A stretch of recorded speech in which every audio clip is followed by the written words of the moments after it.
nice. We don't have the safety things.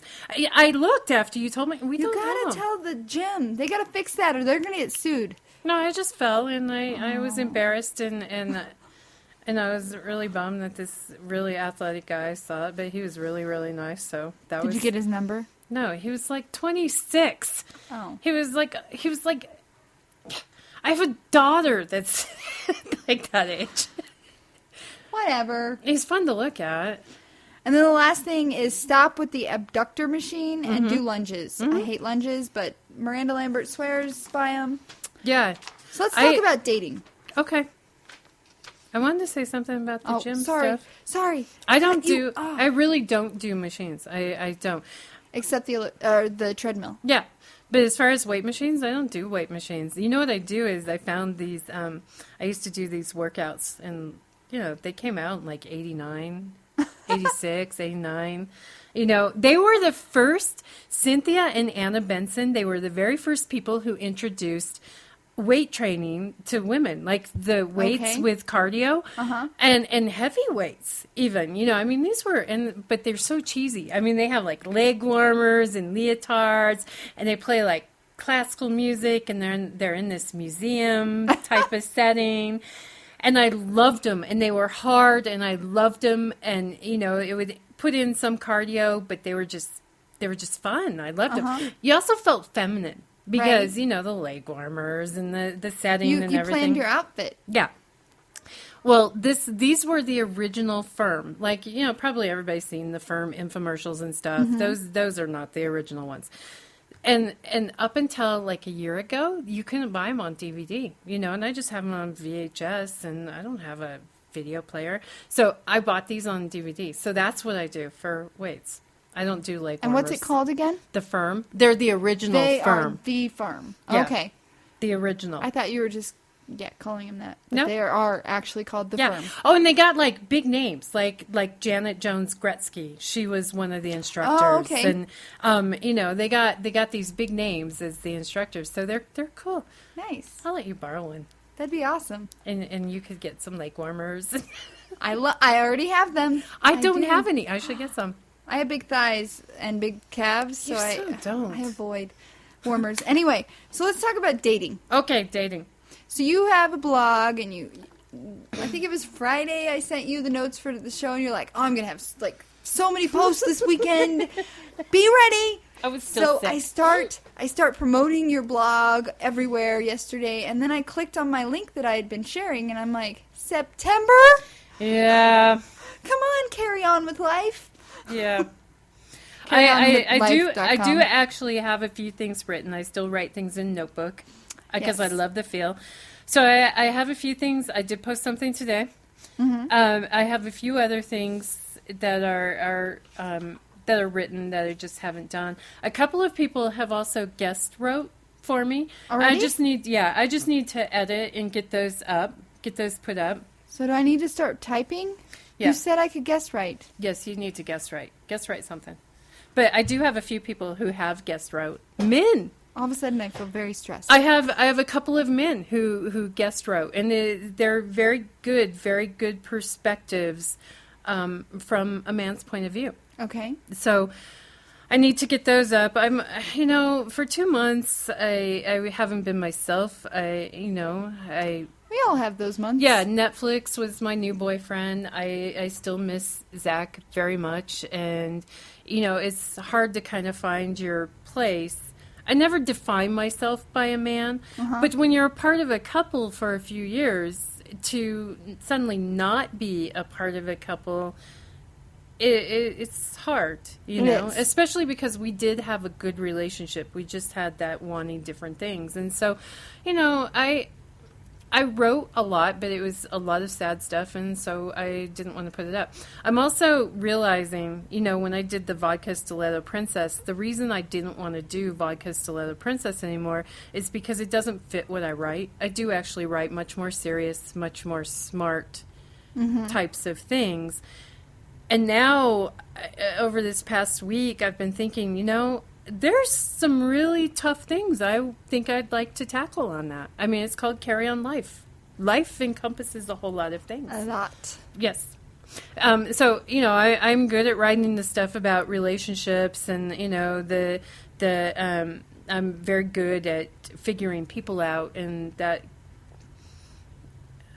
just understanding people. I have very good emotional intelligence. And so I'm good at that, but there's still some bigger stuff I think I'd like to write about. That's exciting. Maybe some controversial types of stuff. And of course I'll put some humor into it because it's me, but I want to really start exploring this and putting bigger things out there. I'm excited. Yeah. So you posted something today, and it was while I was at work. I haven't been able to read it, so come on, Carrie on Life. Throw it at me, verbally. So what I wrote about the nice guy who's actually not so nice, the self-professed nice guy. Because of the nice guys finish last mantra. Yeah. Well, yeah, I'm the because nice guy that you can always finishes hear, last. you can always hear some guy, basically what they're saying is, nice guys always finish last. Women never want to date nice guys like me. I hate those bitches.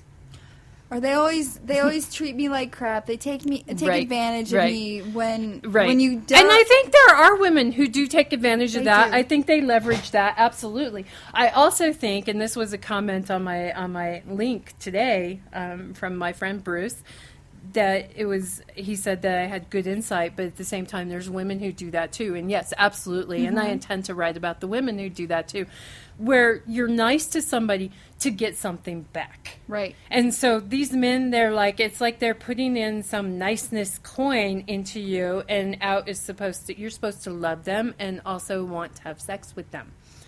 And they're creepy. And being newly single. Nice. Yeah. Like you're thrown, yeah, of course you've they been come thrown out. to the wolves. Yeah, of course they come out, and it's so funny because I think that's kind of the way a lot of people respond is they don't want to feel bad, and so it's kind of your instinct to find somebody else. I can't do that. I'm not one who can just jump into the next thing. I did. That's good. All the time when I was younger. I did, and what I realized is I just kept dating the same guy with a different name. So this gives you some time. I think is important is when any relationship you have in your life in some way has the potential to grow you, whether it was a good relationship or not. Mine was a very good relationship, and it has that potential to grow you and change you and bring you closer to your North Star, that person you're supposed to be. Right. And I think when you just immediately jump into the next thing, you miss that opportunity to grow.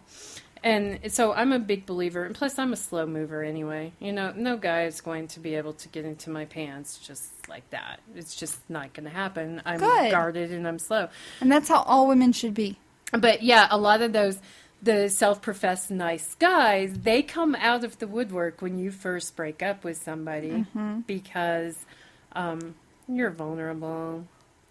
And I don't know. I think they don't think that highly of themselves if that's when they have to attack. But she's freshly single. Yeah, I have a chance. Yeah, but this is a very specific man. This is the kind of man who I'm so nice, I'm so nice, I'm so nice, and she just wants some bad guy because girls don't even know what it's like to be treated well, and that's really not true. Most of us know what it's like to be treated well. Right. We've been there. Exactly. We've been there. We just don't want to be treated well by somebody who is charging a price for it. Right. So, you're so smart. You're a man's worst nightmare. You have a brain and a vagina. I have men tell me that. They're like, you're smarter than I thought you were. And then they never call you again. Speaking of, they don't call you anymore. Men don't call. We were talking about this before the podcast, and Steve is the worst. My boyfriend. I have been making a big effort because he travels frequently. And recently he's been traveling in the States, which means I can call him. But I've noticed that when I'm able to call him is his nap time or his sleep time. And I'm like, oh. But I'm working on it. I'm working on more conversations over the phone. Because this whole texting constantly, it takes all of the emotion out of it. People ask you out via text, and they break up via text, and I've been pretty lucky. I've loved some men who they're not that into the electronic thing, and that's been. But now I'll get like emails. I get like random emails. Hey, you want to meet up? Who are you? You want to meet up? I don't know who you are. That sounds very like scandalous. In the bathroom?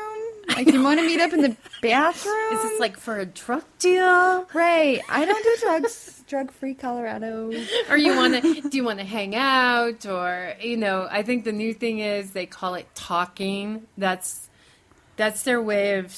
Well, you can't talk on a phone. I know. You could talk in person? Well, they call it talking, and that means, from what I can gather, it means that a couple is screwing each other, but they're able to go and screw anybody else that they want to. I don't understand. I was born in the way wrong era because... I don't understand, and I'm younger than you. I like courtship. I like dating. Wooing. Yes. Keep the wooing up, y'all. Yes, I like a man who actually calls you up on, say, Tuesday or Wednesday and says, and has a conversation and says, you're interesting. Would you like to come to dinner with me on Saturday? And then they actually come and they pick you up at your house and they take you to dinner. Right. I like But that. then you have that fear these days of people knowing where you live. Well, I think a lot of that happens because of the online thing, the online dating thing. There's no way I'm going to date online. Smart woman. Again, a brain and a vagina all together in one. I mean, I meet guys. I can meet guys at the grocery store. I met Kevin paying my $73 library fine at the library. Ouch. We don't need to ever talk about my $73 library fine. Okay. Even though my brain's going, huh? You're a reader. That's what I'm going to chalk it off to. Yeah. So Thanksgiving is coming up. Yes. You said you don't celebrate holidays once, and I need to know what that means. I'm just not a huge holiday fan. So it's not like religious reasons? No. Okay. Like I'm a Jehovah's Witness? Were you worried about that when I said that? Oh my God, is she a Jehovah's Witness? If I've offended her. No, I tell Jehovah's Witnesses, this is the quickest way to get rid of them when the Jesus pushers that come to your door. You just, thank you, I'm Jewish. Oh, okay. They go. got nothing. They got nothing. I know. You can say anything. Okay, good. Because I was wondering. I'm like, well, she said she doesn't celebrate holidays.